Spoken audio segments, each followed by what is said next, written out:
The air smells sweet, of freshly brewed coffee, and familiarity.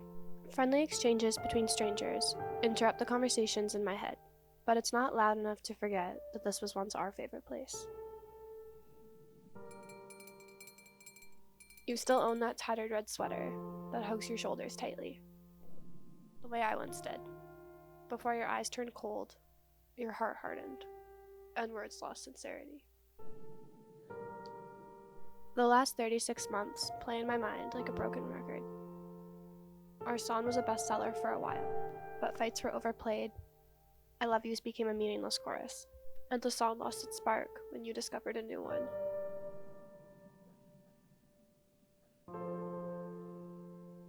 I miss mornings waking up beside you, when I'd jump out of bed to make it to work on time, but you'd pull me back for one more kiss before telling me how one day I'll rule the world. I miss Thursday afternoons, eating food we vowed to stop eating. Our biggest fight was over what movie to watch, and we'd fall asleep on that couch because suddenly 4 became 4 a.m. Saturday evenings were always lights, laughter, and late night walks leading nowhere in particular.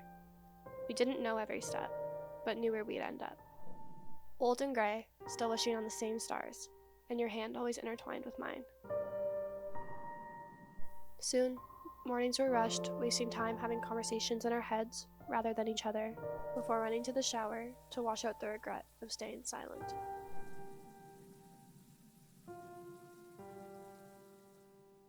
Then afternoons became tense. I'd wait for you to come home, but you claimed to already have eaten, and our biggest fights became the ones where we didn't speak at all. Not about the truth, anyway. You'd sleep on that couch, and I'd stare at the ceiling until the clock read 4 a.m. Saturday evenings encompassed a lack of effort, lies, and late-night arguments leading absolutely nowhere. Every step forward meant 2 steps back, until the distance between us was too far to fix overnight. So I'd beg the stars to change our fate, but only the moon heard, and I only had myself to hold. Mornings became a nightmare I couldn't wake up from. The nest of tangled sheets held me instead of you. So I'd rush to the shower, eager to drown out the misery that flooded my body, because you swore you wouldn't regret leaving. Thursday afternoons meant a call from my mother, and insincere promises that I'd eaten a full meal.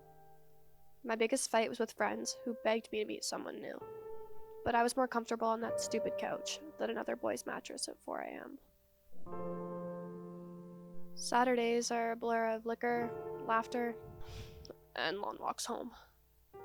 Rooms became carnivals and bottles were emptied, but your name still stung the back of my throat and lingered on my lips, as I threw more poison down, begging the stars to let me forget you. Now, mornings are my favorite, waking up before the sun to enjoy a cup of coffee before slipping into the shower, planning how I would decide to rule the world today. Afternoons now consist of dates with my mother and interviews with dream companies. My biggest fight was with myself over what job to accept. And soon I could afford a new apartment and a brand new couch.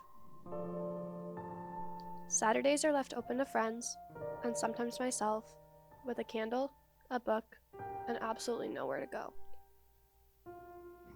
The moon seems a little brighter lately, and I thank the stars for ignoring all my previous pleas. So now I sit here, in our old coffee shop. You know my order before I have time to open my mouth and change my mind. But I'm better at that now, making my own decisions.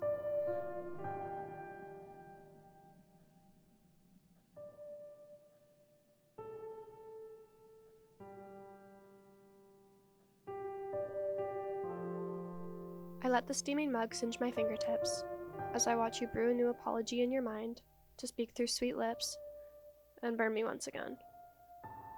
People say you'll only touch a hot stove once, then learn your lesson.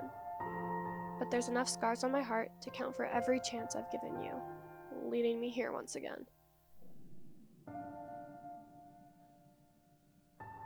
But here's the thing. Coffee shops aren't for lovers. They're for unfaithful promises, too late apologies, and an excuse to let the liquid burn your esophagus so you can't accept the apology you know you'll regret.